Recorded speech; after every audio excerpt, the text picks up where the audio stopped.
बिस्मिल्लाहिर्रहमानिर्रहीम। स्टूडेंट्स, आज हम अपने थर्ड लेक्चर का जो है वो शुरुआत करेंगे, ठीक है, फाइनेंशियल अकाउंटिंग के हवाले से।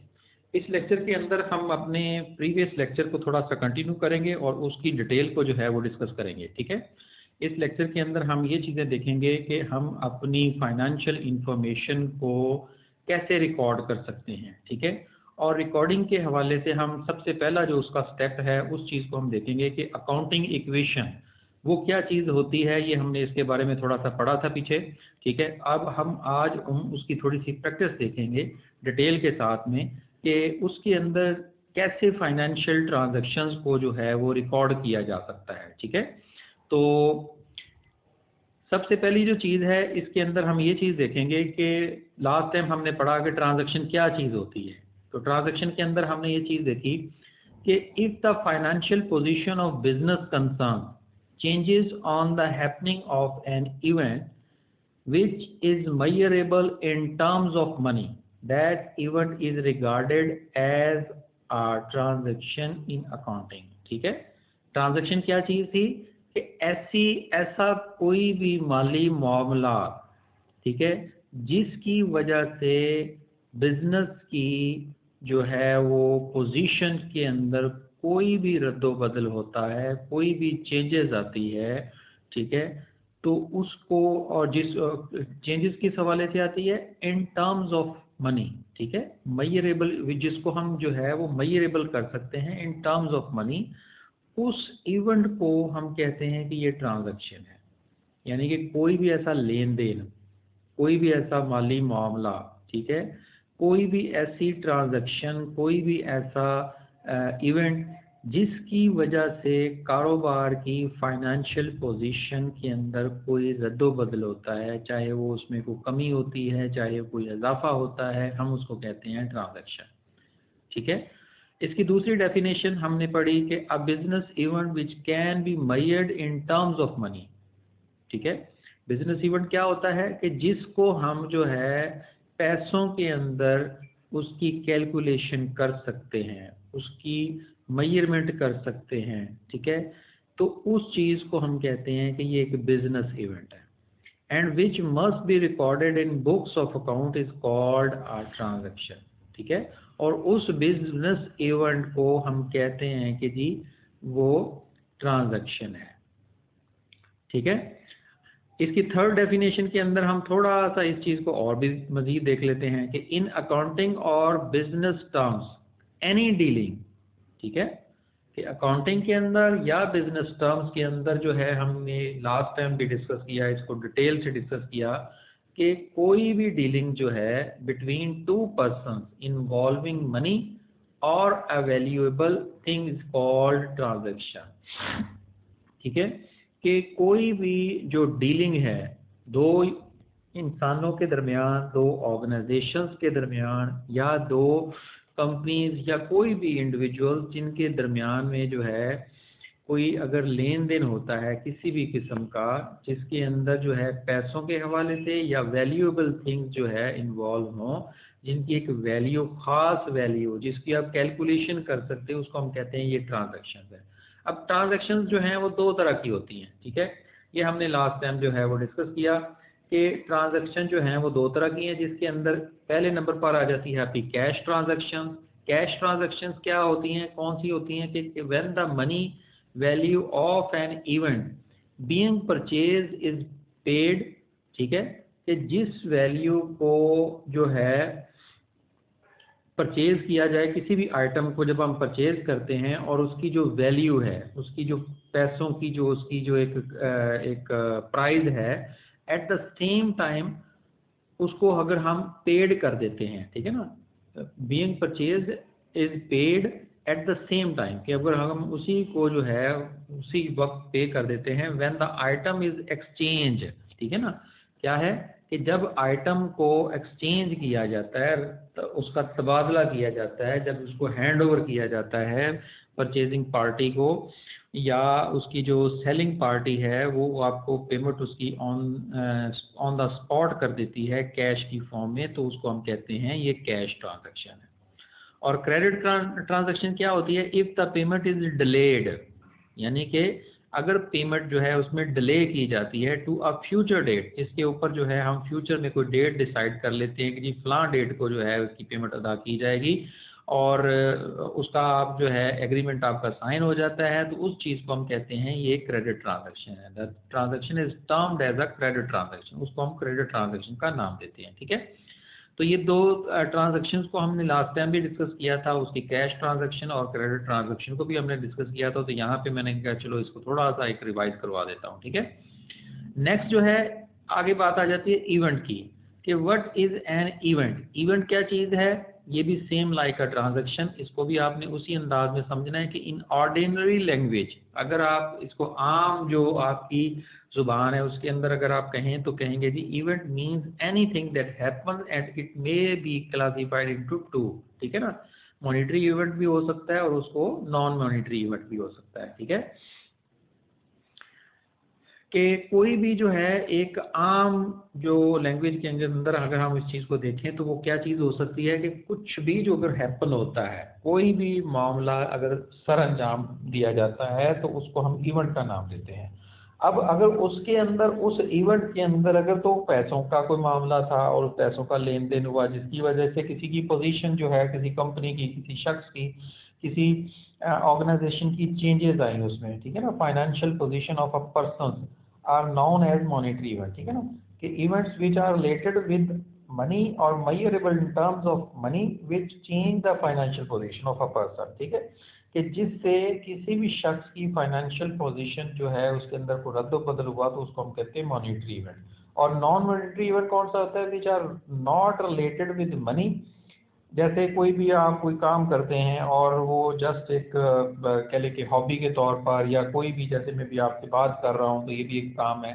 ठीक है ना, तो इन चीज़ों को जो है हम जो है वो कहेंगे कि ये नॉन मॉनेटरी इवेंट है। ठीक है, अब यहाँ पर जो है नेक्स्ट जो है, अब हम फर्दर जो है अपनी डिस्कशन को बढ़ाते हैं, और इसके अंदर हमने देखा कि फाइनेंशियल जो किसी भी किस्म की जो मॉनेटरी जो इवेंट्स हैं या जो ट्रांजैक्शंस हैं जो हमने लास्ट टाइम अभी डिस्कस किया, उनको हम रिकॉर्ड कैसे करेंगे। ठीक है, अब उसके हवाले से हमने पढ़ा, लास्ट टाइम जो हमने डिस्कशन की थी उसके अंदर हमने डिस्कस किया था, there is a claim against the assets. ठीक है, कि हर जो एसेट होता है उसके अगेंस्ट में एक क्लेम होता है, यानी कि उसके अगेंस्ट में जो है एक बंदा जो है वो मुतालबा करता है, which is equal to equities. हमने उसके बारे से डिस्कस किया कि इक्विटीज़ के बराबर होता है, और इक्विटीज़ कौन सी होती हैं, कि लाइबिलिटीज़ के हवाले से एंड ऑनर्स इक्विटी। ठीक है, कि उसको ऑनर्स की इक्विटी उसकी होती है। हमने डिस्कस किया था कि लायबिलिटी जो होती है वो दो तरह की होती है, एक होती है इंटरनल लायबिलिटी और एक होती है एक्सटर्नल लायबिलिटी। ठीक है, इंटरनल लायबिलिटी जो होती है वो होती है कैपिटल, यानी कि ऑनर्स की तरफ से जो सरमाया लगाया जाता है। ठीक है, जिसको हमने यहाँ पर थोड़ा सा मैंने यहाँ पे डिस्क्राइब किया है, इस चीज़ के अंदर हम मज़ीद इस चीज़ को डिस्कस करेंगे कि जो आपकी कंपनी जो रिसोर्सेज जो फंड्स जो लगाती है, जो आपकी मलकियत में होते हैं, जिनसे आपने फ्यूचर में फ़ायदा उठाना होता है और वो उनके ऊपर आपका कानूनी एक हक होता है, उसको हम कहते हैं ये आपके रिसोर्सेज है। और सोर्सेज कौन से होते हैं, ऐसे ज़राए जिनसे आपने ये रिसोर्सेज जो होते हैं वो जनरेट किए होते हैं। ठीक है, अब इसके अंदर जो ये सोर्सेज हैं ये हमने इनको हम क्लेम अगेंस्ट एसेट्स भी बोल देते हैं। ठीक है, इसको हम इक्विटीज का नाम भी दे देते हैं, इसको हम एक्सटर्नल लायबिलिटी और इंटरनल लायबिलिटी का नाम भी देते हैं, और इसी को हम जो है लायबिलिटीज और प्लस ऑनर्स इक्विटी का नाम भी दिया जाता है। ठीक है, अब ये सोर्सेज जो होते हैं ये मुख्तलिफ तरह से होते हैं, यानी कि बाहर के लोग जो होते हैं वो लोन की शक्ल में आपकी कंपनी को देते हैं। ठीक है, और इसी तरीके से जो है अगर मालिक अपनी पॉकेट से अपने सोर्सेज को जनरेट करता है और अपनी जेब से कारोबार के अंदर कोई इन्वेस्टमेंट करता है तो वो उसको हम कहते हैं ऑनर जो है वो उसने अपना कैपिटल लगाया, अपनी इक्विटी उसकी जनरेट की। ठीक है, तो इस चीज़ को ये भी एक कारोबार के लिए एक लायबिलिटी होती है। ऑनर जो पैसा जो कारोबार में इन्वेस्ट करेगा वो भी एक लायबिलिटी है, लेकिन उसको हम कहते हैं इंटरनल लायबिलिटी। ठीक है, और जो बाहर के लोग जो इन्वेस्टमेंट करते हैं, और सॉरी इन्वेस्टमेंट की नहीं इसको हम बोलेंगे, इसको हम बोलेंगे फाइनेंसिंग, जो आपके कारोबार में करते हैं या आपके कारोबार को जो है के अंदर कोई लोन देते हैं, उधार चीज़ें देते हैं, उसको हम कहेंगे लायबिलिटीज़ जो है वो एक्सटर्नल लायबिलिटीज़ कहलाएगी। ठीक है। नेक्स्ट जो है हमारे पास आ जाती है, ये इसकी एक मैं इलस्ट्रेशन मैंने आपके लिए बनाई है और इस चीज़ से हम इंशाल्लाह कोशिश करेंगे कि अपने टॉपिक को मज़ीद जो है वो क्लियर करें। ठीक है। अब यहाँ पर हम इस इलस्ट्रेशन को जो है वो थोड़ा सा हम डिस्कस करेंगे और इसकी ट्रांजैक्शंस को हम डिस्कस करेंगे कि यहाँ पर क्या चीज़ है इसके अंदर। सबसे पहली जो इसकी ट्रांजैक्शन है वो है Salman started his business with cash. अब यहाँ पर जो है इस ट्रांजैक्शन के अंदर जो है आपने इस चीज़ को ज़रा थोड़ा सा देखना है कि जो है वन बाय वन ये एक, सबसे पहले तो हम ये चीज़ देखनी है कि ये ट्रांजैक्शन है या नहीं है। पहले तो इस चीज़ को हमने आइडेंटिफाई करना है। ठीक है।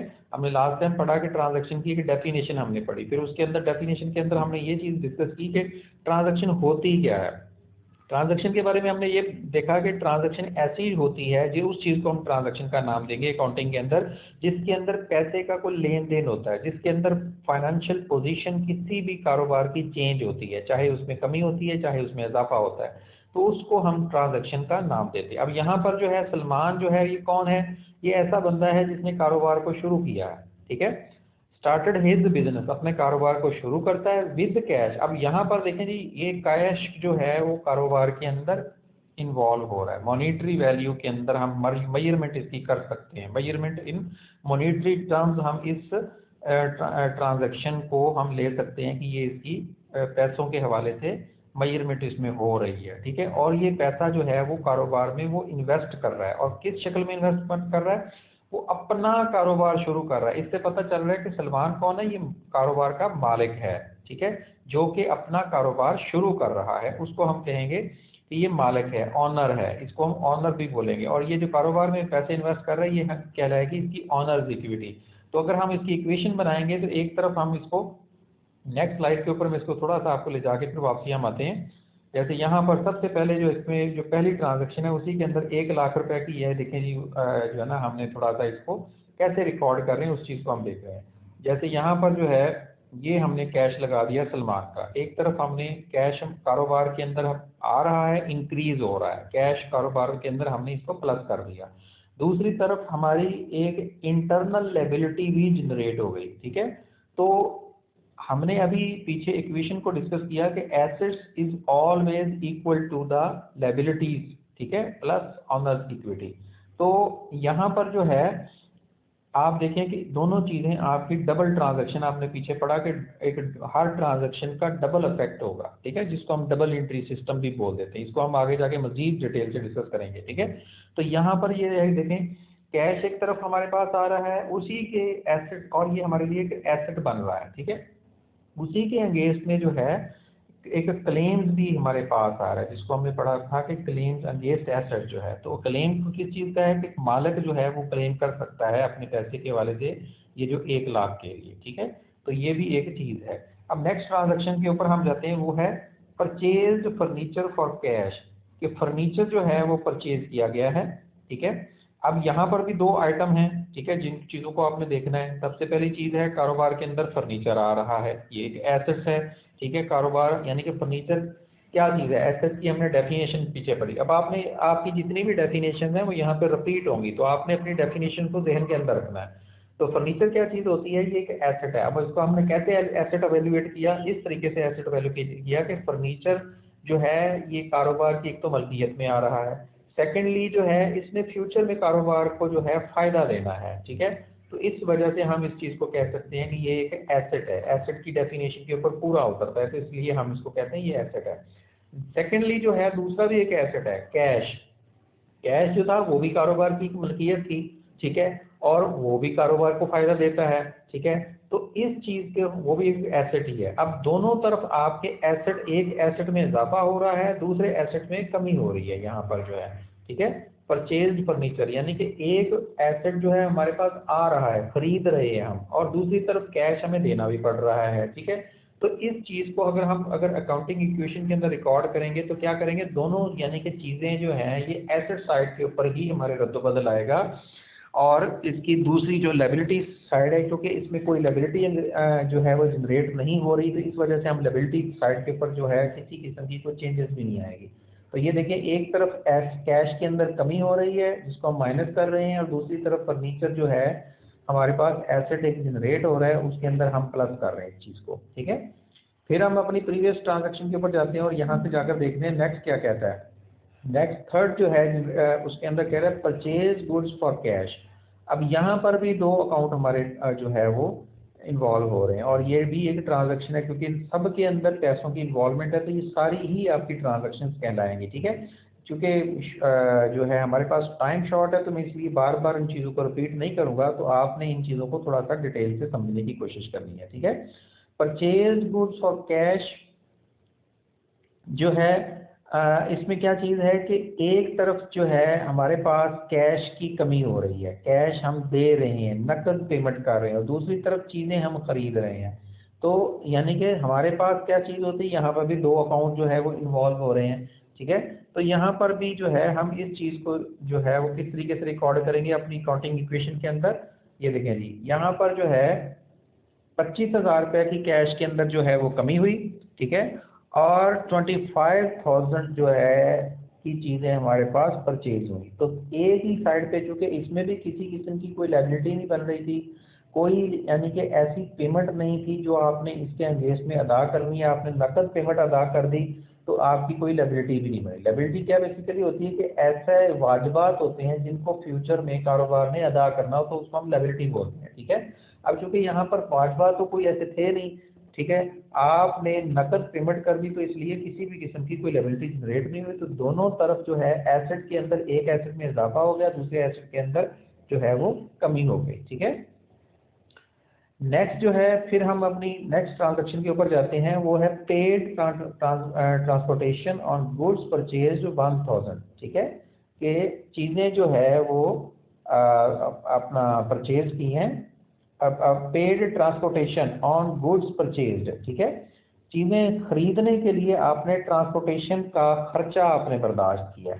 अब आपने इस ट्रांजैक्शन को थोड़ा सा समझने की कोशिश करनी है। पेड ट्रांसपोर्टेशन क्या चीज़ है, इसमें आपके पास कोई चीज़ आ नहीं रही है, आप कोई चीज़ परचेज नहीं कर रहे हो, बल्कि आपने एक खर्चा जो है, एक ट्रांसपोर्टेशन का जो खर्चा था कारोबार के लिए, एक नुकसान यूँ कह लें आप कारोबार को एक हो रहा था, वो आपने उसका अगेंस्ट उसका जो खर्चा है उसको आपने पे किया है, ठीक है। और पेमेंट किस चीज़ में की है, कैश के अंदर की है, रुपीज़ में उसकी पेमेंट हो रही है। तो एक तरफ तो हमारे पास जो है हमारा एसेट जो है वो ख़त्म हो रहा है उसमें, यानी कि इतने एसेट इतने अपना 1000 की उसके अंदर कमी हो रही है। दूसरी तरफ एक्सपेंस हमारा जो है वो हम उसकी पेमेंट कर रहे हैं, और वो कहाँ से पेमेंट होगी, ये देखें नेक्स्ट ट्रांजैक्शन में अगर हम इसको रिकॉर्ड करें तो कैसे होगा। नेक्स्ट ट्रांजैक्शन के अंदर ये देखें 1000 जो है वो आपने कैश में से इसकी पेमेंट कर दी, और दूसरी तरफ यही 1000 जो है मालिक के जेब को हम चार्ज कर देंगे कि यानी कि ये खर्चा आपकी पॉकेट से हमने अदा किया है, तो इसलिए ये आपके उस 1 लाख का जो कैपिटल था उसमें से हमने उसको माइनस कर दिया, कि आपके 1 लाख के कैपिटल में से इतनी चीज़ जो है आपको आपका कैपिटल जो है वो कम हो गया है। नेक्स्ट जो है 12 ट्रांजेक्शन वो क्या है, सोल्ड गुड्स फॉर कैश 15,000, आपने 15,000 रुपये की चीज़ें बेची हैं।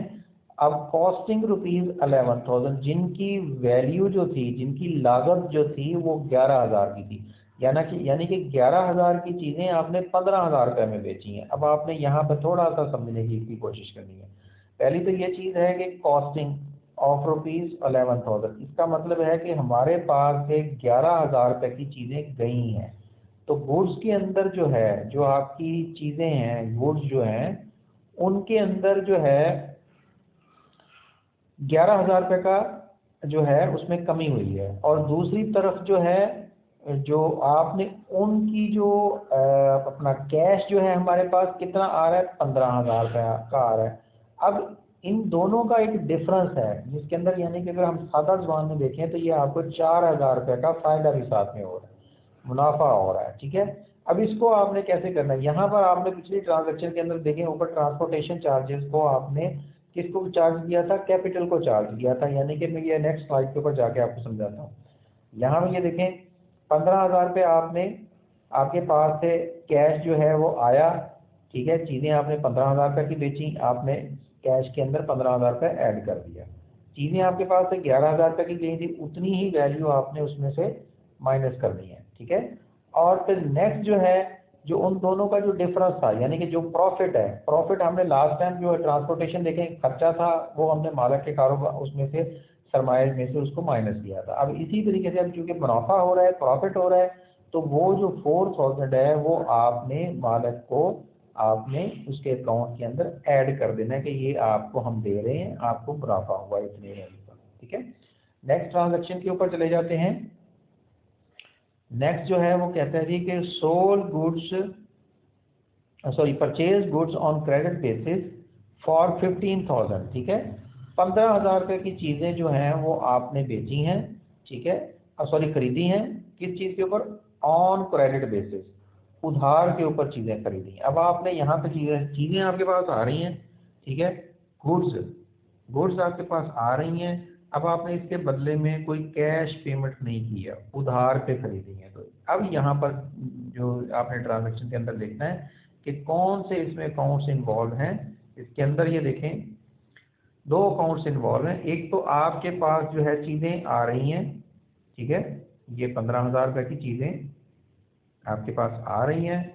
नेक्स्ट जो है आपकी लायबिलिटी, चूँकि आपने पेमेंट कैश में नहीं की है, आपने उधार पे पेमेंट चीज़ें खरीदी हैं, तो 15,000 रुपये आपने मज़ीद देना है लोगों का। तो इस चीज़ की हम ये समझेंगे ये कारोबार के लिए एक लायबिलिटी जनरेट हो गई है, ठीक है, एक्सटर्नल लायबिलिटी। चूँकि ये मालिक ने नहीं दिए थे, ठीक है, मालिक ने नहीं दिए थे, तो इसलिए हम इसको मालिक ही नहीं समझेंगे। बाहर के लोगों ने आपके कारोबार को उधार चीज़ें बेची हैं 15,000 रुपये की, तो हम इसको कहेंगे ये आपकी जो है एक्सटर्नल लायबिलिटी है, ठीक है। नेक्स्ट ट्रांजैक्शन के ऊपर चले जाते हैं। इसके अंदर है sold goods to Rashid on credit basis for ₹8,000 costing ₹6,500। अब आपने चीज़ें बेची हैं 8,000 रुपये की, ठीक है। किस चीज़ के ऊपर बेची हैं? उधार चीज़ें बेची हैं, ठीक है, राशिद को, और उनकी जिनकी वैल्यू थी 6,500 रुपये। अब आपने ये चीज़ देखनी है, वही जो पीछे हमने नकद के ऊपर यहाँ पे किया था। ये जो 12 डेट को जो है ना एक ट्रांजैक्शन हमने की थी कि 11,000 रुपये की चीज़ें 15,000 रुपये में बेची थी। अब यहाँ पर भी 6,500 की चीज़ें हैं, वो हमने 8,000 रुपये में बेची हैं। यानी कि चीज़ों जो हमारे गुड्स हैं उसमें से 6,500 रुपये जो है वो हमारा माइनस हो जाएगा, और इसी तरीके से 8,000 रुपये जो है वो, चूँकि आपका जो है क्या नाम है, अब आपके पास कैश तो आया नहीं है, आपने उधार बेची हैं, तो ये आपके लिए एक एसेट, नया एसेट जो है वो क्रिएट हो जाएगा, जिसको हम डेटर का नाम देंगे। ये देखें, ये ऊपर डेटर का हमने अकाउंट खोल दिया और इसके अंदर हमने 8,000 रुपये जमा कर दिया, और ये 6,500 की चीज़ें इसमें से आपने माइनस कर दी, और प्लस जो है उसका जो डिफरेंस था प्रॉफिट, यानी कि जो हमें हुआ था, वो हमने 1,500 रुपये जो है वो हमने आपके उसके मालिक के कारोबार को चार्ज कर दिया, तो ये हम आपको प्रॉफिट की शक्ल में दे रहे हैं, ठीक है। फिर इसके बाद नेक्स्ट ट्रांजैक्शन हमारी कौन सी है? रसीव्ड कैश फ्रॉम राशिद।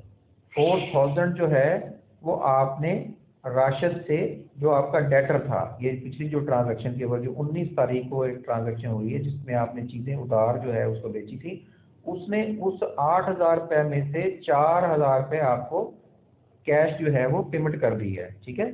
अब आप इसको कैसे करेंगे? एक तरफ तो आपका जो है कैश के अंदर जो है 4,000 जो है वो ऐड हो जाएगा, ये देखिए ऐड हो रहा है, और दूसरी तरफ डेटर के अंदर ये जो हमने एक एसेट नया खोला था इसके अंदर उतनी वैल्यू हमने कम कर देनी है, यानी कि हम ये समझेंगे कि 8,000 में से 4,000 जो है हमारे पास आ गया है। अब रिमेनिंग इसके अंदर ये देखें बैलेंस में जो है 4,000 आपको शो हो रहा है, ठीक है।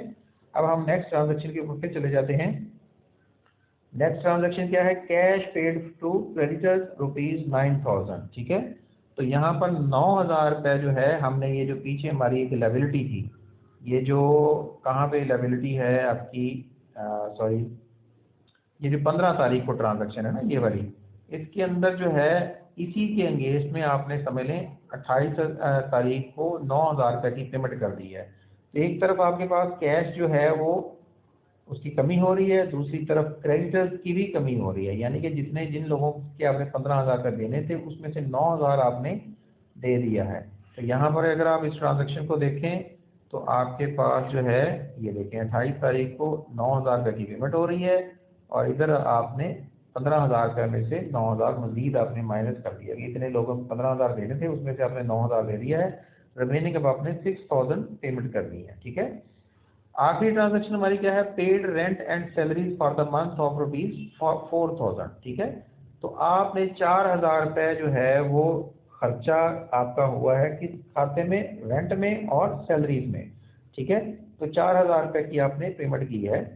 ठीक है, अब ये वही चीज़ है कि एक तरफ आपके कैश में से वो कितने पैसे जा रहे हैं, नकद पेमेंट की है, दूसरी तरफ यही आपने मालिक को चार्ज कर देने हैं उसके कैपिटल में से। तो यहाँ पर ये देखें आखिरी ट्रांजैक्शन के अंदर हमने इतनी अमाउंट जो है वो कैश की माइनस कर दी और ऑनर का जो कैपिटल है वो भी हमने माइनस कर दिया।